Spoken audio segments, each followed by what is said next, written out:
And after you interpolate your simulated data to your desired coordinate, you can do some verification by comparing it to some observation data.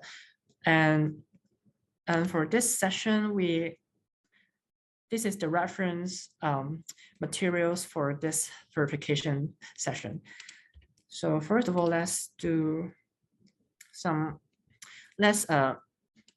assign these, let's read this. These are the observation data for these 2 days, okay? And then just read it using the pandas, and then this is to post-process data. And then you have a data frame for the observation data. And then here, I want to change the date column from string to datetime. And also I want to change it to UTC, because these are the date in HKT. These are in Hong Kong time. So I want to change it to UTC to match with the simulated data. So these are the UTC. And so this is the date range that I want to verify my simulation data, because, excuse me. Okay, sorry. Because in the previous lecture, you know that we have a spin-up hour for our simulation data. So in this demo, the simulation data starts at 0 UTC. So I just treat the first 12 hours as spin-up and just abandon the data here. So the faded data range for my simulation data will be this range. So I specify the evaluation data range here. And here I want to only select the data within this date range. So I apply this is in function for the observation data frame. And here I just create a new data frame for both the observation data and the simulation data. So basically you can see here, I create a new data frame, and then I just put the evaluation date range to the date column here, and then I put the observation, the temperature, 2-meter temperature of the observation to a new column here. And I only select the date range from the data here. So this is the data frame for the observation data. And here I also want to, okay, I want to know the time of my simulation data. So if I do this, you can see the time of my simulation data is something like this. So I want to abandon the first 12 hours of these ones. And to do this, I will need to select my data based on the XX time. So this is the code that I use to select here. But I have done so many pre-processing here. So let's explain all of these here. So first of all, you can see the data type here is something like a B and then a string here. So it's an encoded string. So this is an encoded string. So if you want to convert it to a string, to a normal string, you need to decode the whole thing.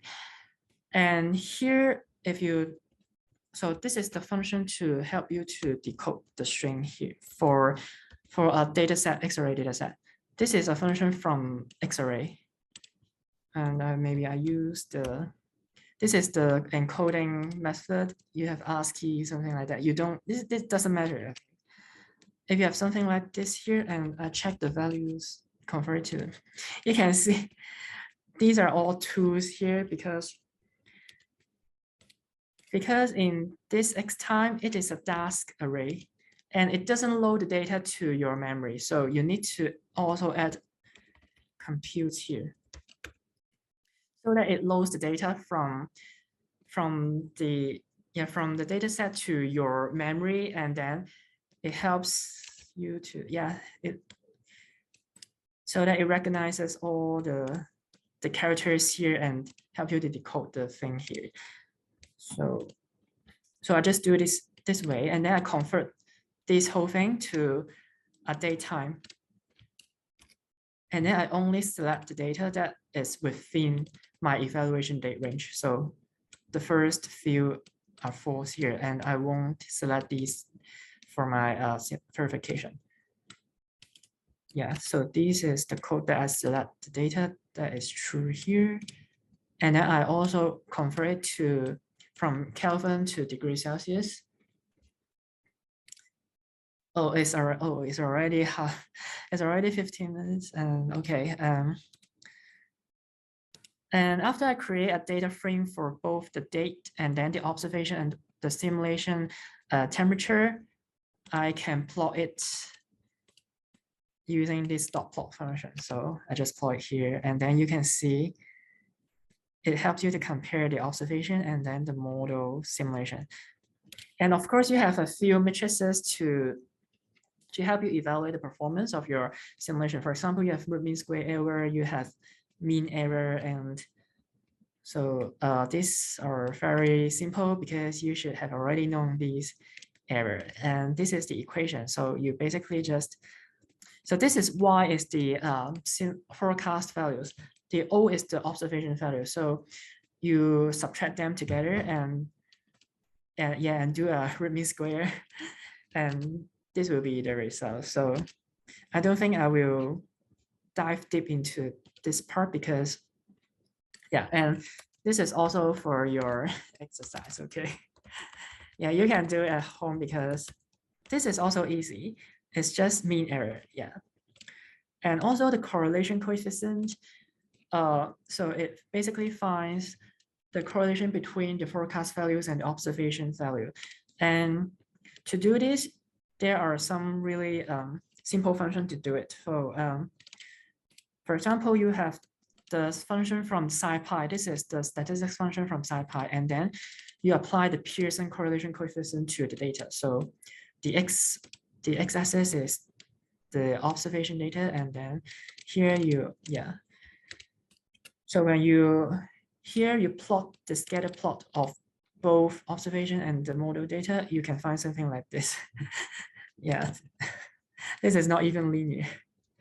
And you apply the correlation coefficient function, you can find, the correlation coefficient and then the p-value, which state the significance of the result. But this is not a statistics course, so I just introduce it here. But yeah, it's not really, we don't really dive deep into these things. Okay.